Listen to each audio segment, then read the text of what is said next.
वक्फ bill को लेकर प्रशांत किशोर जनसुराज ने पहले दिन से कहा है कि हम लोग इसके विरोध में हैं।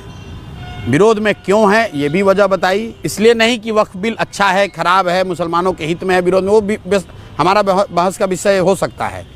क्यों नहीं वक्फ बिल पास होना चाहिए था? क्योंकि जो मैंने आपने जो बात बताई कि मेरा ऐसा मानना है, जनसुराज का ऐसा मानना है कि जिन बातों को लेकर इस देश की नींव रखी गई, जो इस देश के फाउंडिंग फादर्स थे, संविधान में जो बेसिक प्रावधान किए गए, जिन वर्गों को भारत के इस संघ से जोड़ने के लिए जो वादे किए गए, अगर उसमें कुछ आप आमूलचूल परिवर्तन कर रहे हैं तो निश्चित तौर पर जो वर्ग उससे प्रभावित हो रहा है उसको आपको कॉन्फिडेंस में लेना है। ये बात जितना ही मुसलमानों के लिए है उतनी ही किसानों के लिए भी है। किसानों के लिए एक नए कानून का प्रावधान मोदी जी ने करने की कोशिश की, किसानों को वो बात नहीं समझ में आई तो कानून का विरोध भी हुआ, कानून को वापस भी लेना पड़ा। तो बात मुसलमान की नहीं है। अगर आप वक्फ बिल के जरिए कुछ ऐसा संशोधन या प्रावधान कर रहे हैं जिससे देश का 20% आबादी असहज महसूस कर रहा है, तो सरकार या कानून बनाने वालों की जिम्मेवारी है कि उनको कॉन्फिडेंस में ले तभी कानून बनाएं। उस नज़रिए से हम उसका विरोध कर रहे हैं। ठीक है। जो तेजस्वी यादव कह रहे हैं वो मेयर बेवकूफ़ी वाली बात, लोग वोट लेने वाली बात, बरगलाने वाली बात कि मैं आऊँगा तो इस कानून को फाड़ दूंगा। अरे आप ये बताइए कि देश ने कानून बनाया है, आप फाड़ दोगे तो क्या हो जाएगा? अगर राजनीतिक भाषा भी इस्तेमाल करना है तो आप ये कह सकते हैं कि हमारी सरकार बनेगी तो हम बिहार में इसको लागू नहीं होने देंगे। ये लालू यादव और तेजस्वी यादव ये लोग कुछ भी कह सकते हैं।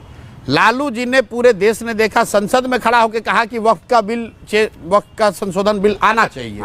ये हमने नहीं कहा, तेजस्वी ने नहीं कहा, लालू यादव ने संसद में कहा। उन्हीं का लड़का अब उसका विरोध कर रहा है और विरोध करके लोगों को, मुसलमानों को ये बरगला रहा है कि अगर हम जीत कर आए तो हम इसको फाड़ कर फेंक देंगे। मुसलमानों को ये सवाल करना चाहिए कि भाई कानून संसद में बनाया जाता है और संसद से हटाया जाता है। किसानों के खिलाफ कानून बना, वापस लिया गया केंद्र की तरफ से। आंदोलन किए और सरकार को मजबूर किया कि वो कानून वापस हो।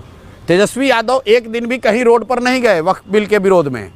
ये मुस्लिम संगठनों ने एक सभा बुलाई थी, इमारत शरिया और उनसे जुड़े हुए संगठनों ने, उसमें अपना चेहरा चमकाने के लिए उनके खर्चे, उनकी ताकत के लोग जुटे। उसमें यार भाई साहब खड़ा होकर बाहुबली बन रहे हैं कि मैं आऊँगा तो फाड़ दूंगा। भाई तुम एक दिन दिल्ली गए, तुम्हारे विधायकों ने एक दिन मार्च किया, एक दिन तुम लोग धरने पर उपवास पर बैठे।